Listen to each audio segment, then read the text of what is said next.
Voltando aqui no Alô Família, hoje com a tia Renatinha, falando sobre a importância espiritual dos pais na vida dos filhos, né, tia Renatinha? É isso. E eu quero trazer uma outra referência que eu acho muito Vontade. importante, que eu tenho trabalhado muito com as famílias, é Salmo 127, 3, que diz que: "Eis que os filhos são herança do Senhor". E aí eu te pergunto, vou perguntar para os pais, para vocês não, que vocês já fazem. Se você recebe uma herança, paizinho e mãezinha, uma herança, como é que você deixa a sua herança? Todo mundo pode tocar? Todo mundo pode acessar a sua herança? Todo mundo pode fazer o que quiser com a sua herança? Então a Bíblia é o nosso guia. Ela fala para você, família, que os seus filhos são herança. E herança, quando a Bíblia fala que é herança, é porque é uma joia valiosa.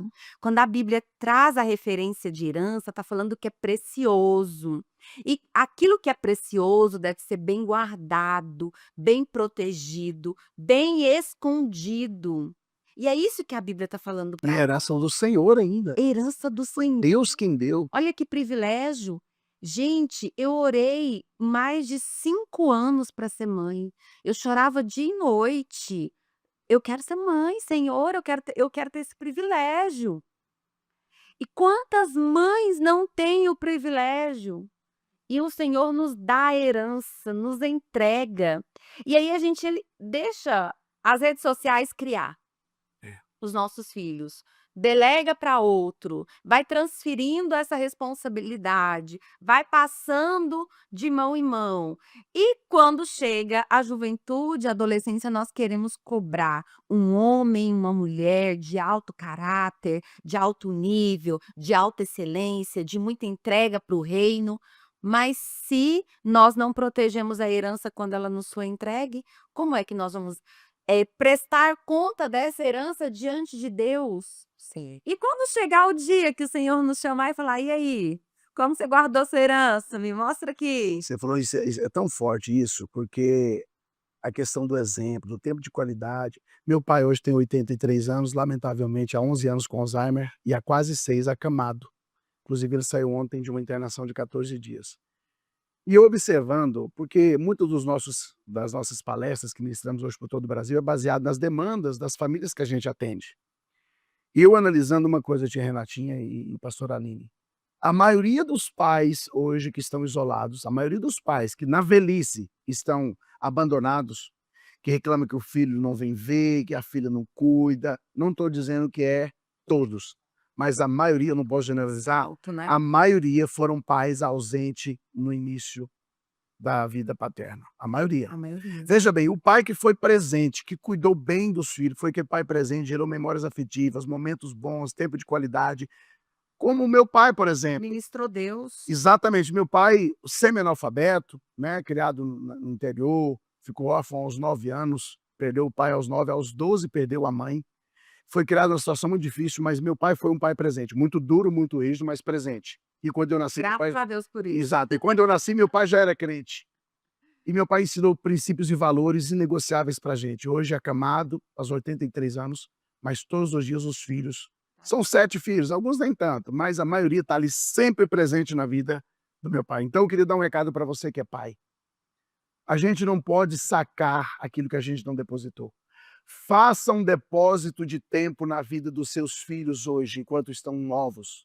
Deposita tempo na vida dos seus filhos hoje, para você colher quando você envelhecer. O tempo que você investir na vida dos seus filhos hoje, enquanto criança, quando você ficar velho ou velha, você vai colher de volta. Você vai ser um idoso bem cuidado, bem assistido, com a casa cheia de filhos, de netos, muito amor, muito carinho, muito beijo, muito abraço. Porque você está depositando isso hoje na vida dos seus filhos e vai colher depois dos filhos e dos netos. Faça isso e você vai ver. Correto? Pastor Aline, concorda comigo? Corretíssimo, né? Nós precisamos realmente de investir esse tempo. E se você não investe esse tempo agora, gerando essas memórias afetivas, disciplinando o seu filho, ensinando ele no caminho, depois você vai gastar tempo tratando, né, pastora Dey, o emocional do filho ferido, porque essa importância que a gente está falando hoje, essa responsabilidade dos pais na vida dos filhos, seja espiritualmente, emocionalmente, ela é intransferível. Tem coisas que a babá faz, a secretária faz, a professora pode fazer, mas tem coisas que só os pais podem gerar na vida dos filhos. Então nós não podemos realmente ser negligentes, né, e nós não podemos transferir a nossa De jeito nenhum. responsabilidade. A gente vê hoje, Renatinha, os papéis não estão muito bem estabelecidos. O pai muitas vezes não sabe qual que é o papel dele, a mãe não sabe qual que é o papel dela, os filhos também estão perdidos dentro de casa sem saber o que eles têm que fazer. Então precisa dessa organização, assim como a gente vê as empresas que vão crescendo, elas se organizam para chegar nesse crescimento. Os pais também precisam de organizar um tempo, né, como a gente estava falando aqui, os horários estabelecidos, a rotina, né, dos filhos, como que vai ser os horários ali, 8 horas da manhã fazer o quê, 9 horas fazer o quê, 10 horas. Os filhos precisam dessa disciplina, porque se eles forem desorganizados desde pequenos, vai ser uma adulta desorganizada também. Eu costumo dizer isso para nossa equipe, né? Nós, líderes do Ministério Infantil, a gente tem uma missão muito grande, que é alcançar esses pais. E aí a gente veio com a escola de pais, porque nós precisamos ensinar os pais. Olha que absurdo que nós chegamos. Olha que mundo que nós chegamos. A reeducação. Nós precisamos treinar os pais a assumirem os seus papéis. É aquilo que parece tão óbvio, Parece tão óbvio. as pessoas estão perdidas. Estão perdidas. Infelizmente, essa quantidade de informação, o mundo tá uma loucura, tá tudo desordenado, tá tudo fora do lugar, mas nós somos chamados. Nós temos um chamado nesta geração, pastor. Glória a Deus. Nós temos um chamado. A igreja do Senhor está aqui com uma missão muito grande. Nós precisamos acolher, abraçar, cuidar e pastorear essas famílias. Amém. As famílias estão buscando ajuda porque elas se perderam. Não sabem se ajustar, se organizar, organizar os papéis, buscar as responsabilidades certas. E nós vamos fazer isso sim. Nós vamos ajudar essas famílias, E que nós vamos direcionar essas famílias nos E que caminhos. bom, tia Renatinha, que essa consciência chegou, graças a Deus, né? Nos grandes ministérios como o nosso, Graças a Deus. para a liderança, e hoje está chegando em cada família. Eu falo isso baseado hoje na demanda das nossas agendas. Antigamente, palestra para casar era coisa do outro mundo. Era uma vez por ano. Hoje tem igrejas que fazem regularmente, igrejas que a gente atende, inclusive de 3 em 3 meses, uma palestra para casais, um evento de família, com conferência da família. Já ministrei em várias igrejas, em vários campos, inclusive vou estar ministrando agora em novembro, conferência da família. Como é? Eles fazem geralmente ali, sábado à noite, um jantar para os casais, né? Com a palestra voltada para os casais. Domingo de manhã separado, homem e mulher, ela ministra para as mulheres e para os homens. E à noite para toda a família reunida. Gente, essa dinâmica tá Perfeito. virando assim tá viralizando, digamos assim, na linguagem popular. Precisa, Então, né? que bom que as pessoas hoje estão tendo essa consciência, que antigamente falava assim, palestra de casais, conferência de família, não, já sei tudo. Geralmente quem acha que sabe tudo é quem não sabe Não nada. sabe nada Quem e mais precisa não aprender. aceita, e não aceita. Também quero deixar uma sugestão de alguns cursos online super fáceis, acessível, conteúdo maravilhoso, que vocês já devem ter feito, da Universidade da Família. Sim. Criação de filhos. Façam esses cursos ali, você, junto com o marido, um horário que os filhos não estejam presentes, para que vocês aprendam à vontade, porque vem uma chicotada, né, pastor? Então faça, aprenda a direcionar o seu filho. A igreja num todo, o mundo num todo, gosta de usar a frase de que a criança é o futuro, né? Aqui no Brasil, a criança é o futuro do Brasil. Pode ser sim, a criança pode ser o futuro, Tem que ser preparada para isso. mas ela precisa receber o investimento no presente, Exato. senão não tem futuro. Sim. Senão não tem. Nós podemos Então comprometer esse futuro dependendo da forma que estamos lidando com as nossas crianças. E nós estamos fazendo isso, né, pastor? Infelizmente, a sociedade tem feito, as famílias têm negligenciado muito, o governo tem feito, e a gente está assistindo.